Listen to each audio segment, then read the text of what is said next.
شہر میں بلند ہونا کامیابی کی علامت سمجھنے لگے۔ اس کا نقصان یہ ہے کہ معاشرے میں دو چیزیں روز بروز بڑھتی چلی جا رہی، ایک ہے بے حیائی، فحاشی، عریانی۔ روز ایک نیا دروازہ کھلتا ہے اس کا، روز نیا دروازہ کھلتا ہے۔ اب تو ایک نیا لیبل لگ گیا ہے کہ سارا سال گانا باجا کرو، معاذ اللہ جو تمہارے من کی مرضی ہو وہ کرو، اور جب رمضان آئے تو کچھ چند پرچوں پہ حدیثیں لکھ کے ٹی وی پہ بیٹھ جاؤ اور لوگوں کو بتاؤ کہ اسلام شاید وہ والا مذہب ہے جو کہتا ہے سارا سال مرضی کرے، رمضان آئے تو حدیث پڑھنی شروع کر دے، اور یکم رمضان سے 29 تک دوپٹہ سر پہ رکھو، اور جب عید والا دن آئے تو اتار دو۔ ہمارا یہ دعویٰ نہیں ہے کہ دین کا کوئی ٹھیکیدار ہے، ہم کہتے ہیں ضرور دین سکھائے، ہر آدمی کو اپنا حصہ ملانا چاہیے۔ تنے تنہا کوئی آدمی کوئی جماعت دین کا کام نہیں کر سکتی، لیکن دینداری صرف رمضان میں نہیں ہوتی، دینداری سارا سال ہوتی ہے۔ اب لوگوں نے دین کو جزوی طور پہ لینا شروع کر لیا ہے، کلی طور پہ لوگ دین کو نہیں اپناتے۔ شادی کے پروگرام منگنی سے لے کر بارات کے بیٹھنے تک سارے کام غیر شرعی ہوتے ہیں، مرد عورت کا اختلاط ہوتا ہے۔ سب سے بری رسم وہ ہے کہ جب جوان لڑکیاں ہاتھوں میں پھول لے کے دولہے اور اس کے دوستوں پر پھول پھینکتی ہیں، باقی ہر آدمی ڈرائنگ روم میں بیٹھتا ہے، ویڈیو والوں کو اجازت ہوتی ہے کہ وہ گھر کے ہر کونے تک پہنچ سکتا ہے۔ سارے کام غیر شرعی ہوتے ہیں اور جزوی طور پر دین پہ عمل ہوتا ہے۔ نکاح کا وقت آتا ہے تو کہتا ہے چپ کر جاؤ تھوڑی دیر کے لیے، بینڈ باجا بند کرو، ہم مسلمان ہو گئے۔ مولوی صاحب نکاح کے لیے تشریف لاتے ہیں، بیچارے چھپے بیٹھے ہوتے ہیں کسی کونے میں، چند کلمے پڑھا کے جب دعا کر کے چہرے پہ ہاتھ پورا نہیں پھیرتے تو پھر وہی تماشا شروع ہو جاتا ہے۔ جزوی طور پر لوگ دین پہ عمل کرتے ہیں۔ میرا رب فرماتا ہے یا ایھا الذین آمنوا اتقوا اللہ حق تقاتہ، اے ایمان والو رب سے ڈرو، اتنا ڈرو کہ جتنا ڈرنے کا حق ہے۔ وَلَا تَمُوتُنَّ إِلَّا وَأَنْتُمْ مُسْلِمُونَ، اور فرمایا یہ نہ ہو کہ تم مسجد میں مسلمان ہو اور بازار میں نہ ہو، اور ایسا نہیں ہونا چاہیے کہ جب تو تم زندہ ہو تو مسلمان ہو اور صبح مسلمان ہو تو معاذ اللہ شام کو کافر ہو، ایسا نہ ہو۔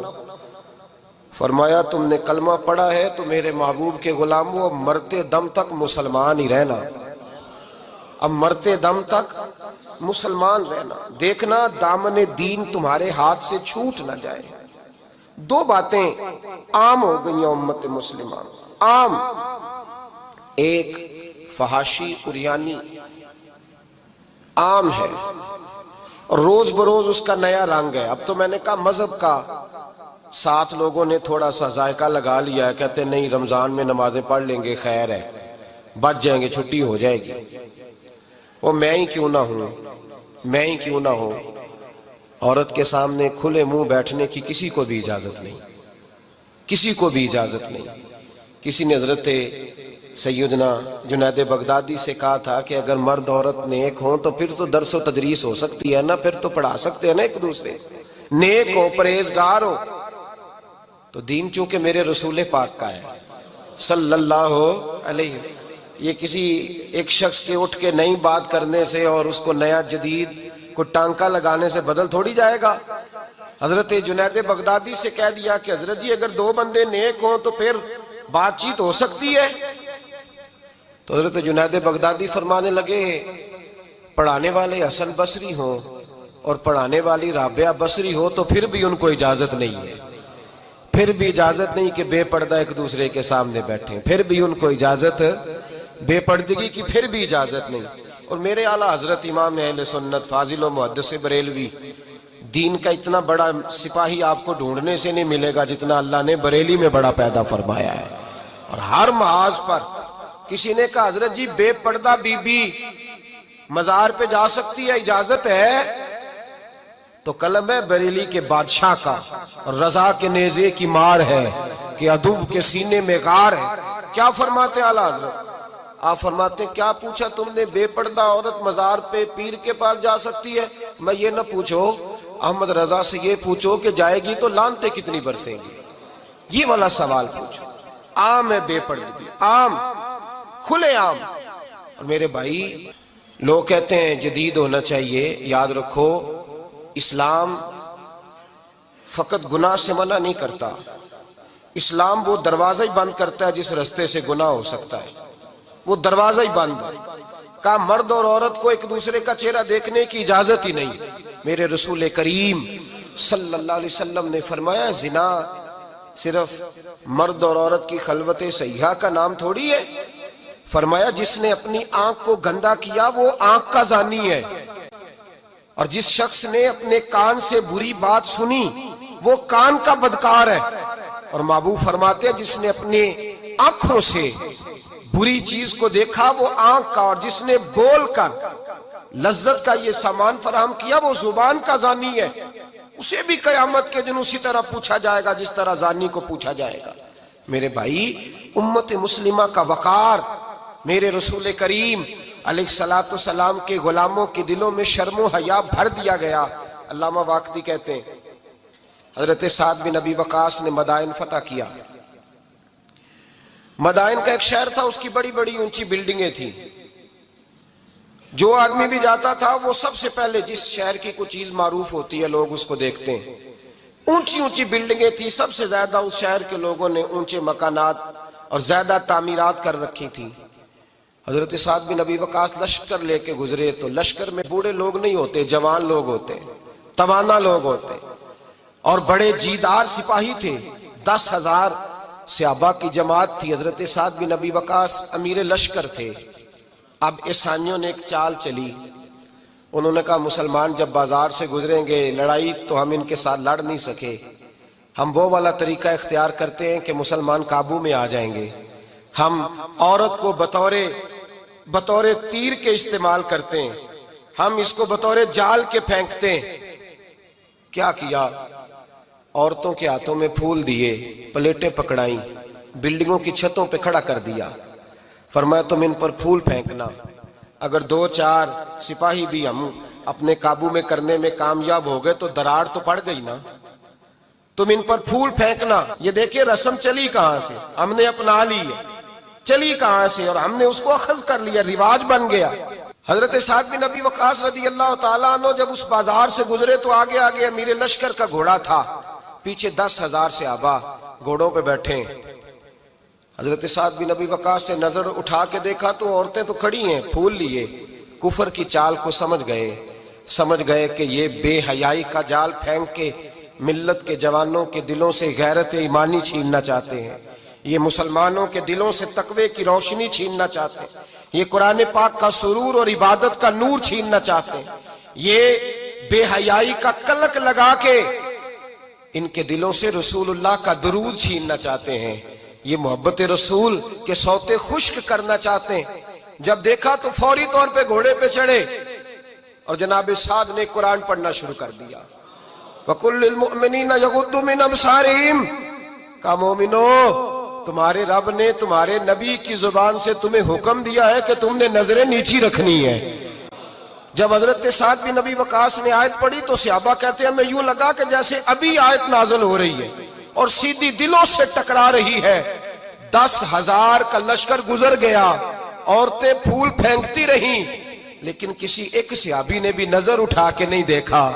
جب لشکر گزرا تو ان بیبیوں نے پلیٹیں پھینکی اور کہنے لگی عیسائیوں تم کتنے نالائق اور کس قدر بڑے تم بد تہذیب ہو کہ اپنی عورتیں استعمال کرتے ہو لوگوں کو قابو کرنے کے لیے، کس قدر تم زیادہ غیرت سے گرے ہوئے ہو، اور یہ کتنا اعلیٰ طبقہ ہے کہ ہم دادے توجہ دیتی رہیں، انہوں نے پلٹ کے نہیں دیکھا، کہنے لگے تم جھوٹے ہو، اور جس رسول کے غلام اتنے اعلیٰ درجے کے پائے کے حیا والے ہیں وہ نبی کتنی شان والا ہوگا۔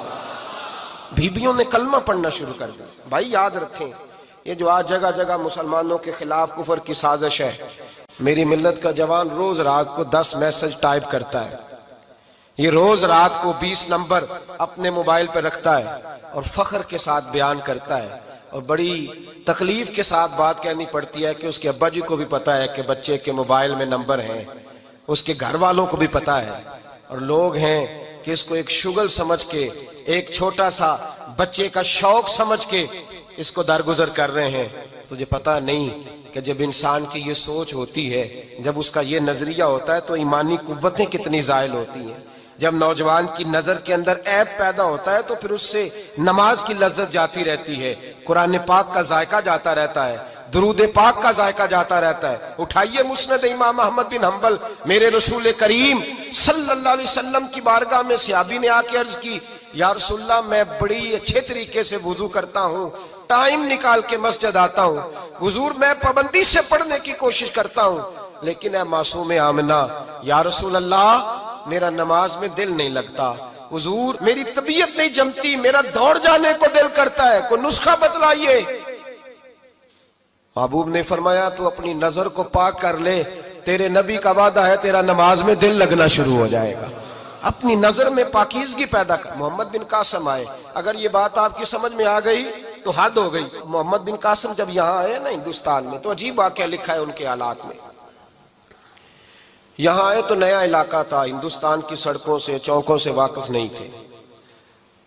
جب تشریف لائے، راجہ دہر ان کے مقابلے میں تھا، جنگ کرنی تھی، لشکر لائے تو خود بھی ابھی 17 سال یا 19 سال کے جوان تھے، اور ساتھ بھی لشکر جوانوں کا تھا۔ ایک بزرگ تھے قافلے میں، بزرگ کہتے ہیں میری محمد بن قاسم سے ملاقات ہوئی تو میں نے اس شخص کے چہرے پر پریشانی دیکھی، شدید تکلیف میں دیکھا، تو میں نے کہا جرنیل مسلمانوں کے تو کس پریشانی میں ہے؟ تو محمد بن قاسم کہنے لگے پریشانی یہ ہے کہ ہم عربی ہیں، یہ عجم کا علاقہ ہے، ہم تو رستوں سے بھی واقف نہیں۔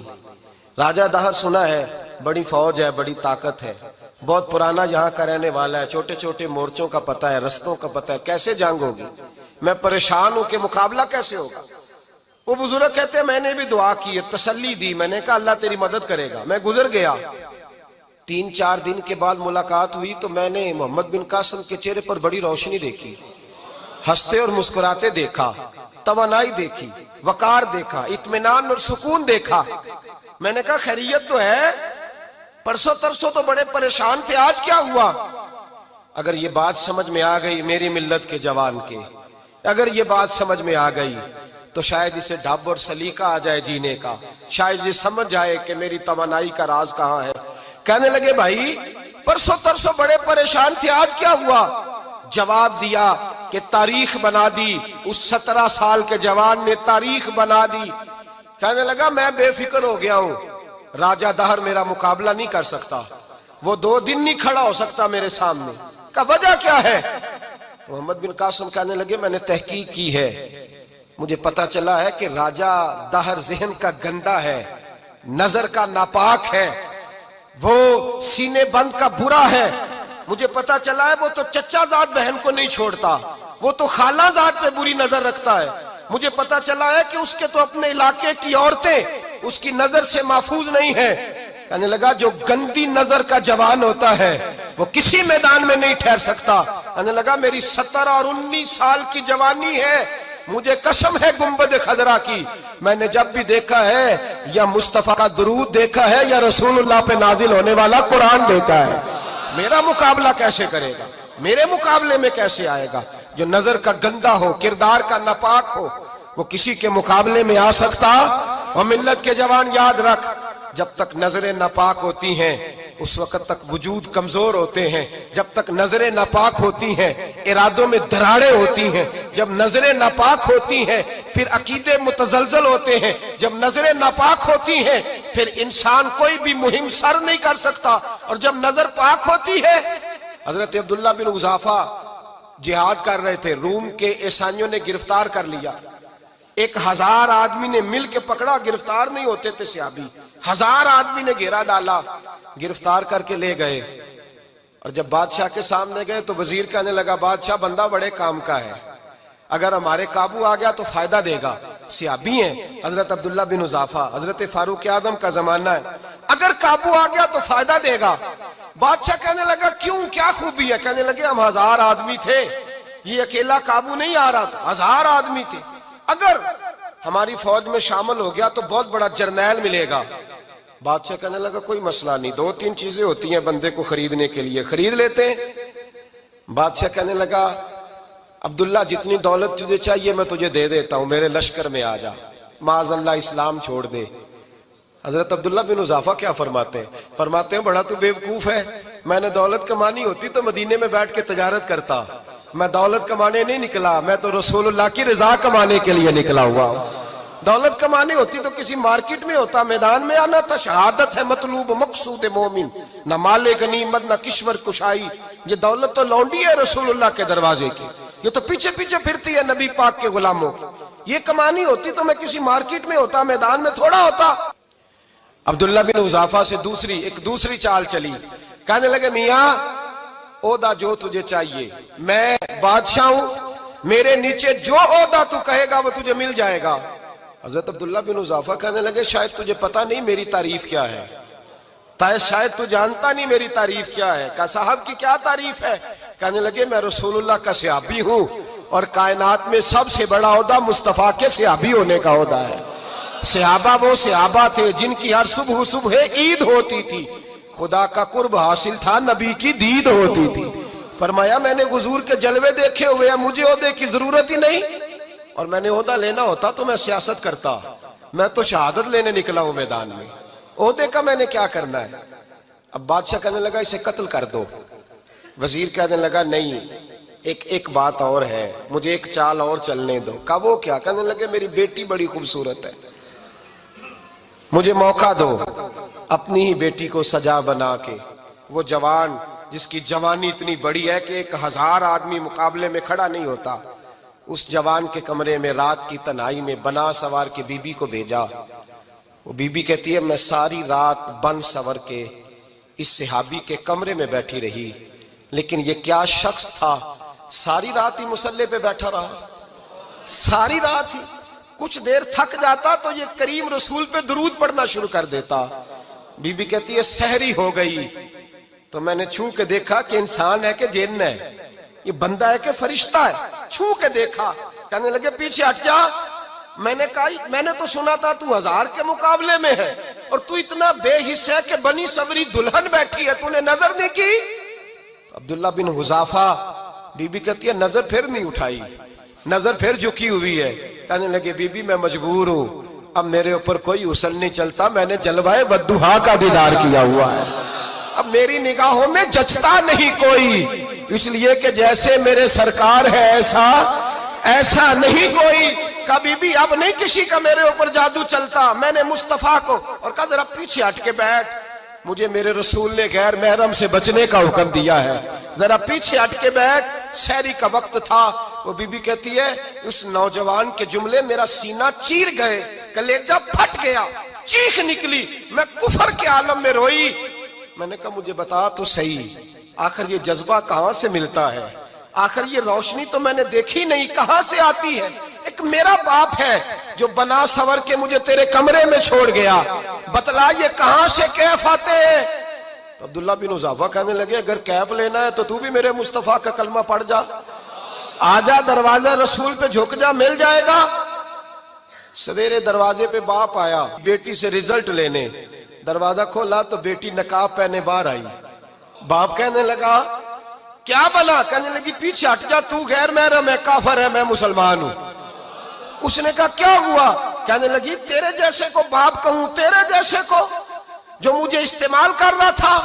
میں تجھے باپ نہیں مانتی، میں اب رسول والی ہو گئی ہوں، میں حضرت فاطمہ کی کنیزہ ہو گئی ہوں، میں اب نبی کریم کی خادمہ ہوں، خبردار میرے قریب نہ آنا. یہ دعو بھی ناکام ہوا. اب حضرت عبداللہ بن حذافہ کے سامنے موت کھڑی کی، ایک کڑا میں تیل گرم کیا، کہنے لگے تجھے اس میں جلایا جائے گا. حضرت عبداللہ بن حذافہ رضی اللہ تعالیٰ عنہ جب جلنے کے قریب ہوئے تو رونے لگے. روم کا بادشاہ کہنے لگا شاید ڈر گیا ہے. کہنے لگے اب سمجھ آئی ہے، اب تجھے پتا چلا ہے، چلا آ جا. حضرت عبداللہ بن حذافہ کہنے لگے تو کافر ہے، تیری کافروں والی سوچ ہے. اس لیے نہیں رویا کہ موت سے ڈر گیا ہوں، میں تو اس لیے رویا ہوں کہ ایک جان ہے، وہ نبی پاک پہ قربان ہو رہی ہے. کاش رب مجھے 1000 جان دیتا، میں ساری مصطفیٰ پہ قربان کر دیتا.